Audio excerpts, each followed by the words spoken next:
আসসালামু আলাইকুম viewers, coding crocodiles থেকে আমি আছি শান্তা ইসলাম। গত লেকচার ভিডিওতে আমরা দেখেছিলাম ডেটাবেস নিয়ে এবং সেটা স্ট্রাকচার্ড কোয়েরি ল্যাঙ্গুয়েজের ফার্স্ট টিউটোরিয়াল ছিল, এবং আজকে আমরা এসকিউএল ল্যাঙ্গুয়েজটা আসলে কি সেটা নিয়ে একটু বিস্তারিত দেখব। তাহলে শুরু করা যাক আমাদের আজকের লেকচার ভিডিওটি। সো আমরা গত লেকচার ভিডিওতে দেখেছিলাম যে আমরা এসকিউএলটা কেন ব্যবহার করব। আমরা এসকিউএলটা ডেটাবেসের জন্য ব্যবহার করব, ডেটাবেস থেকে ডাটাকে অ্যাক্সেস করার জন্য বা ডিলিট করার জন্য, আপডেট করার জন্য, অর্থাৎ ডেটাবেস রিলেটেড যত রকমের কোয়েরি আছে এগুলো করার জন্য আমরা এসকিউএল ল্যাঙ্গুয়েজটা ব্যবহার করি। তাহলে এই এসকিউএল ল্যাঙ্গুয়েজের ফুল ফর্মটা আমাদের আগে জানা উচিত, সেটা হলো structured query language. Structured query language, এখন এইটার নাম স্ট্রাকচার্ড কোয়েরি ল্যাঙ্গুয়েজ কেন, এটা আমাদের একটু জানা উচিত।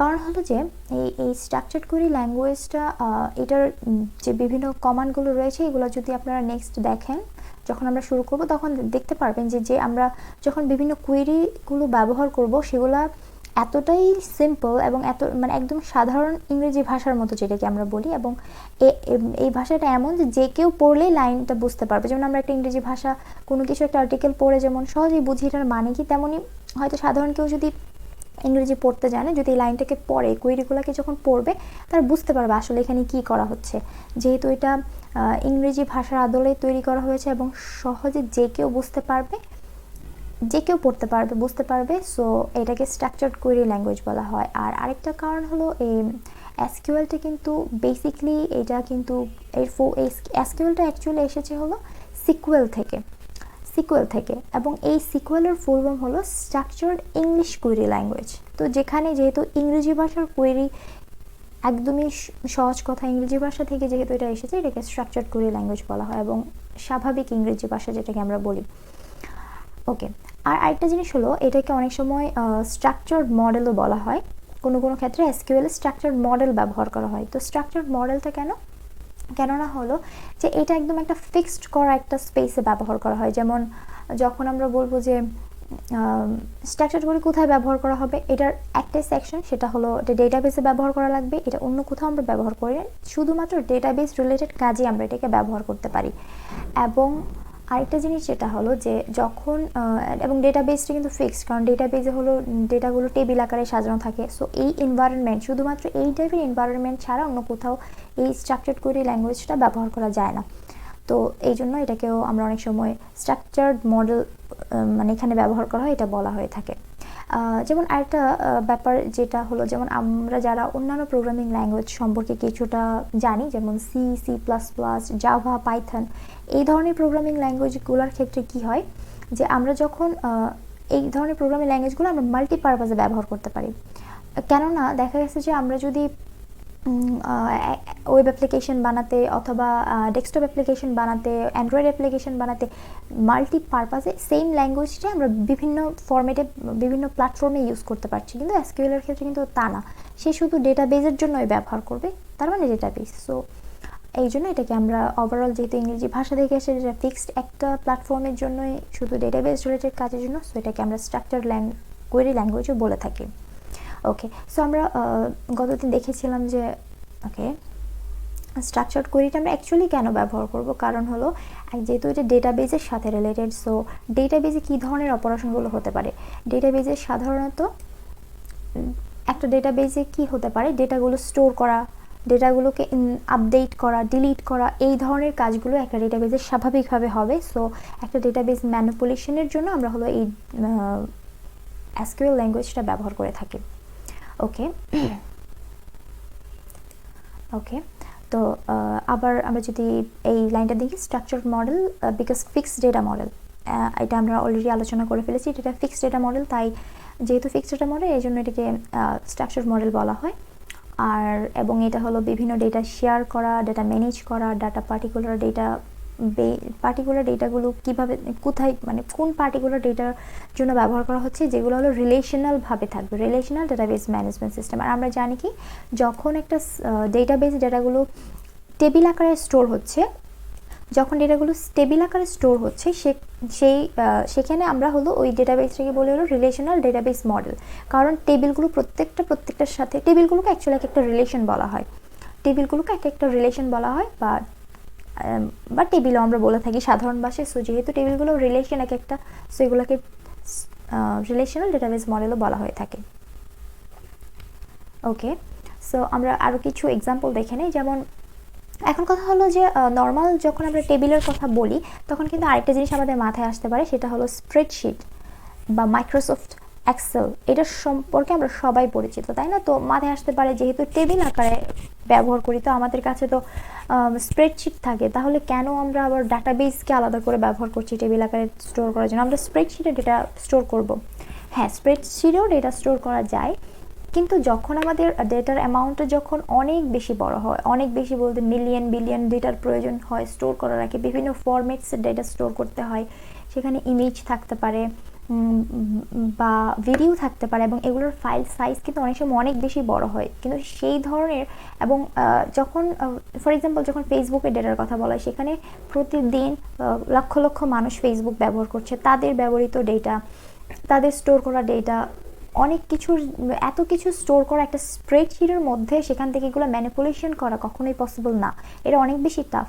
তো স্ট্রাকচার্ড ডেটাবেস যখন ডিজাইন করা হয় বা বানানো হয়, তখন এটাকে এমনভাবেই মাথায় রেখে বানানো হয় যেন সহজে এটাকে কীভাবে অ্যাক্সেস করা যায়, এবং তার জন্য বেস্ট উপায় হলো এসকিউএল ল্যাঙ্গুয়েজ। সো যে কাজটা আমরা স্প্রেডশিটে করতে পারি, সেটাই অ্যাকচুয়ালি কিন্তু আমরা ডাটাবেজে করছি, বাট সেখানে ডেটাবেজের ব্যবহার করার প্রধান উদ্দেশ্য হলো সেখানে আমরা অনেক বেশি ডেটা রাখতে পারবো, যেটা হয়তো বা স্প্রেডশিটে রাখা পসিবল নয়।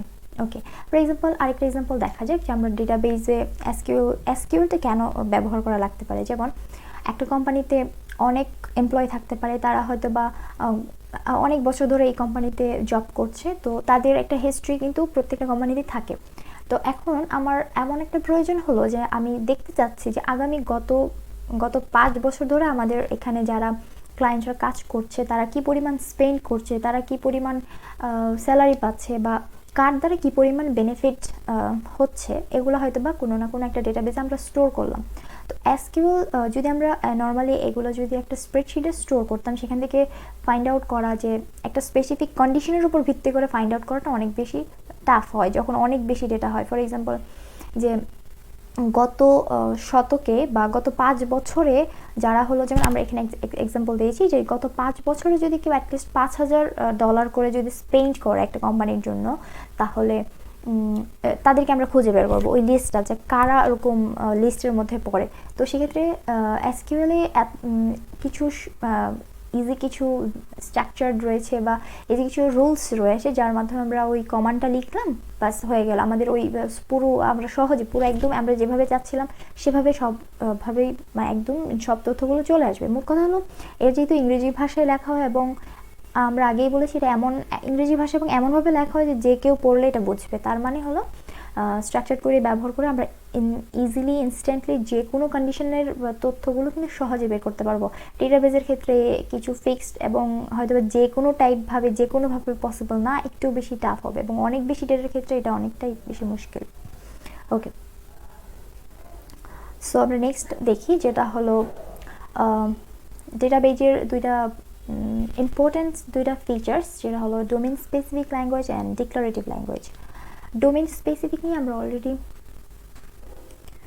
তো ডোমেইন স্পেসিফিক ল্যাঙ্গুয়েজে যেটা হয় যে আমরা হলো সাধারণত যেমন অলরেডি বলেছি, যেমন C++, পাইথন, এসব প্রোগ্রামিং ল্যাঙ্গুয়েজের ক্ষেত্রে কী হয় যে আমরা হলো বিভিন্ন প্ল্যাটফর্মের জন্য বা বিভিন্ন মাল্টিপারপাসে আমরা হলো এই প্রোগ্রামিং ল্যাঙ্গুয়েজগুলো ব্যবহার করতে পারি।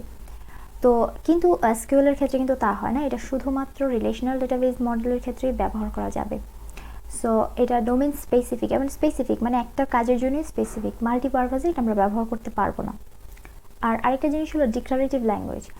সো আমাদের ডিক্লারেটিভ ল্যাঙ্গুয়েজ হয়তো অনেকেই শুনেছেন। ডিক্লারেটিভ বলতে এখানে বোঝাচ্ছে যে আসলে যেহেতু এগুলোকে আমরা বিভিন্ন ধরনের কোয়েরি বা ইনস্ট্রাকশনগুলো ব্যবহার করে বিভিন্ন, যেমন একটা টেবিলে বা ডেটাবেস থেকে ডাটাকে ফেচ করা, ডাটাকে ইনসার্ট করা, আপডেট করা, এরকম কিছু কোয়েরি করা হয়। তো সেখানে শুধুমাত্র আমরা এগুলা কমান্ডগুলো লিখবো এবং সেই অনুসারে একটা করে রেজাল্ট আমাদের দেখাবে।